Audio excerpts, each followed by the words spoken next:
ইমানের কত মূল্য এটা আমাদের দিলের ভিতরে নাই।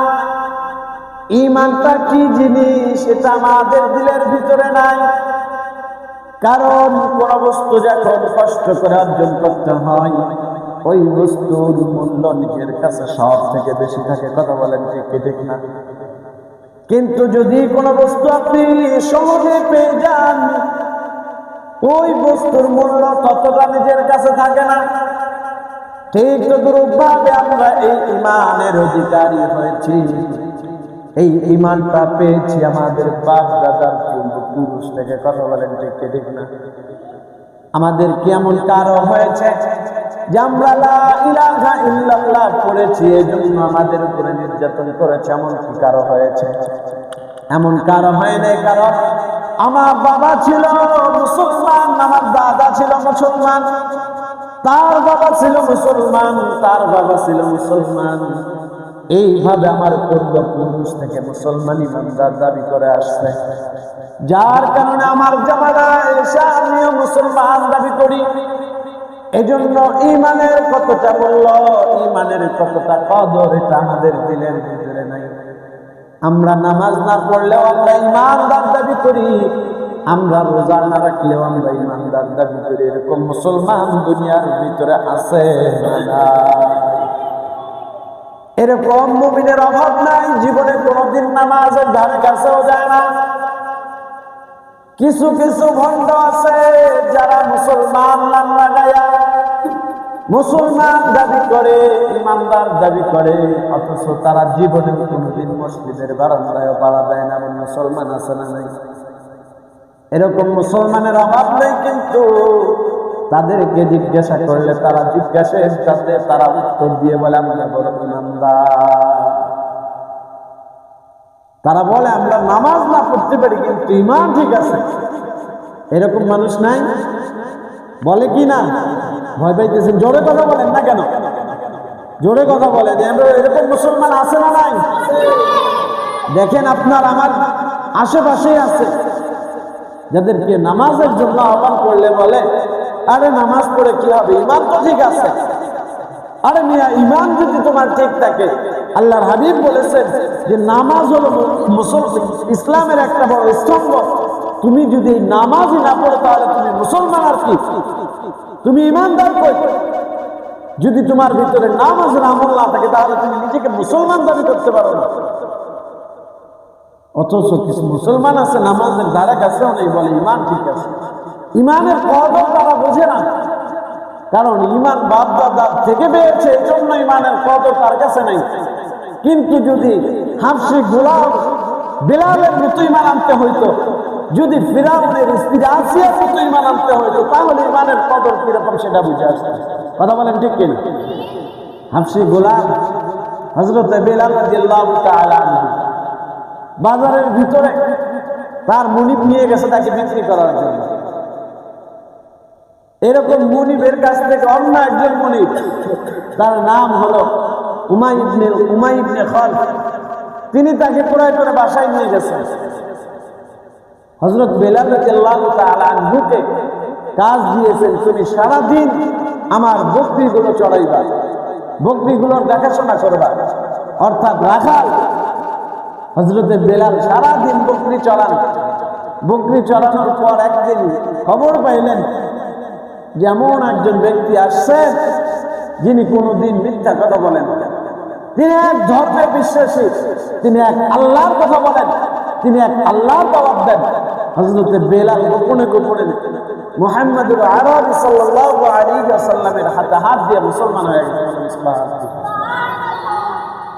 হযরতে বিলাল রাদিয়াল্লাহু তাআলা আনহু সারাদিন উমাইর ইবনে খালদের কাজ করে, বকরি চালায়। সারাদিন যখন দুনিয়ার মুনিবের কাজ করে, মুনিবের কাজ করার পর রাত্রেবেলা আল্লাহ রাব্বুল আলামিনের কুদরতি পায়ে সিজদা দিয়ে রাখতে বলে আল্লাহ, আমাকে দুনিয়ার ভিতরে তুমি হাবশী গোলাম বানাইছো, তুমি মানুষের অধীনস্থ করেছো, যার কারণে আমি সারাদিন তুমি আসল মুনিবের ইবাদত করবার সময় পাই না। কিন্তু সারাদিন যখন আমি দুনিয়ার মনিবের কাজ করে আসছি, এই রাত্রবেলা দুনিয়ার মনিবের কোনো কাজ আমার নাই। এই জন্য আমি রাত্রকে বেছে নিয়েছি তুমি মালিকের ইবাদত করবার জন্য। এইভাবে মালিকের ইবাদত করতে থাকে।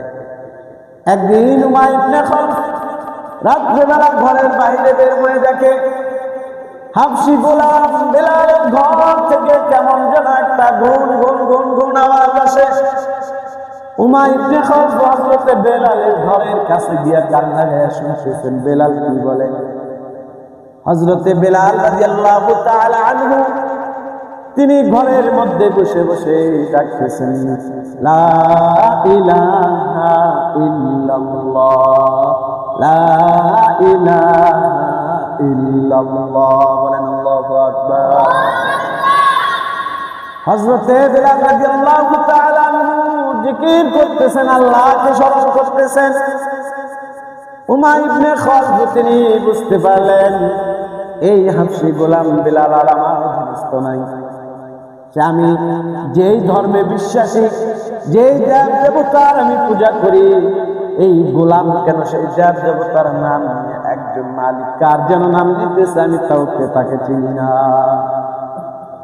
এমন কোন মালিকের নাম না, এমন কোন ব্যক্তির নাম এই বেলাল নিতেছে। পরের দিন সকালবেলা হযরত বেলালকে ডাক দিয়া বলে, ও বেলাল, তুমি এমন কোন মানুষের নাম নিয়ে জপতেছ, তুমি কার নাম ডাকতেছ? আমি যেই সমস্ত মূর্তির পূজা করি, যেই সমস্ত আসনামের পূজা করি, ওই সমস্ত আসনামকে বাদ দিয়ে তুমি আল্লাহ আল্লাহ বলে তুমি কাকে ডাকতেছ? কোন মালিককে তুমি ডাকতে থাকো? হযরত বেলাল ডাক দিয়া বলেন, ও আমার মুনিব, আমি এমন একজন ব্যক্তির হাতে হাত দিয়া বায়াত গ্রহণ করেছি যেই মানুষটা 63 বছর জিন্দেগির কোনোদিন মিথ্যা কথা বলেন নাই। বলেন সুবহানাল্লাহ। আমি এমন একজন আদর্শবান ব্যক্তির হাতে হাত দিয়া মুসলমান হয়েছি, এই জন্য আমি মিথ্যা কথা বলতে পারবো না। হযরত বেলাল ডাক দিয়ে বলেন, আমি আল্লাহ তাআলার প্রতি ঈমান এনে ফেলেছেন, মুসলমান হয়েছি, ইসলাম ধর্ম গ্রহণ করেছি। বলেন আল্লাহু আকবার।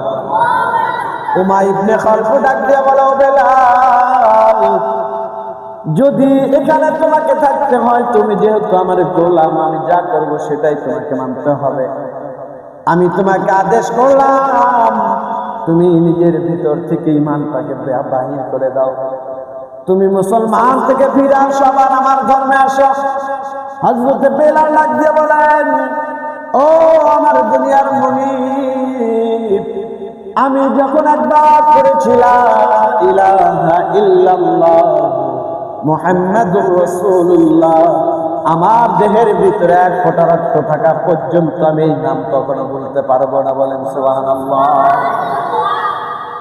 হযরত বেলাল রাদিয়াল্লাহু তাআলা আনহুকে বিভিন্ন ভাবে বুঝানো শুরু করলেন, কিন্তু সব বুঝানোর পরেও হযরত বেলালের কথা একটাই, আমি কখনো মুসলমান থেকে বাহির হতে পারবো না, আমি খারেজি হতে পারবো না। আমি মুসলমান হয়েছি, আমার এই দেহে এক ফোঁটা রক্ত থাকা পর্যন্ত আমি ইসলামকে ছেড়ে দিতে পারবো না।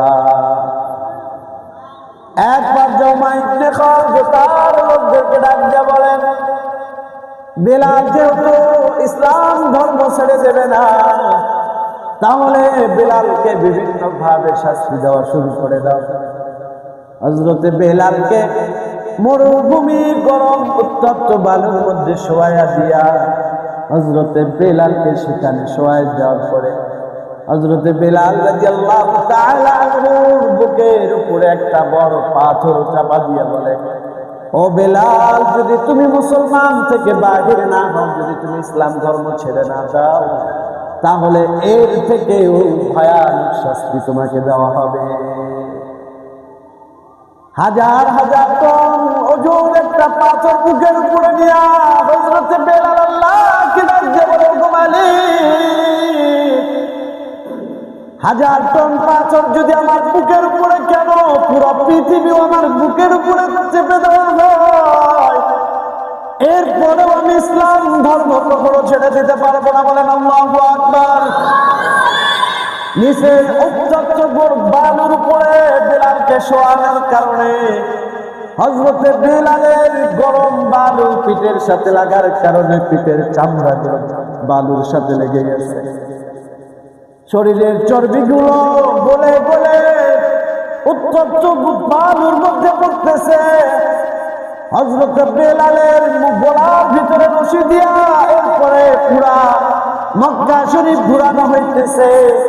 এরপরেও হযরত বেলালকে ডাক দিয়ে বলে, বেলাল তুমি ইসলাম ধর্ম ছাড়বা কি ছাড়বা না এটা বলো।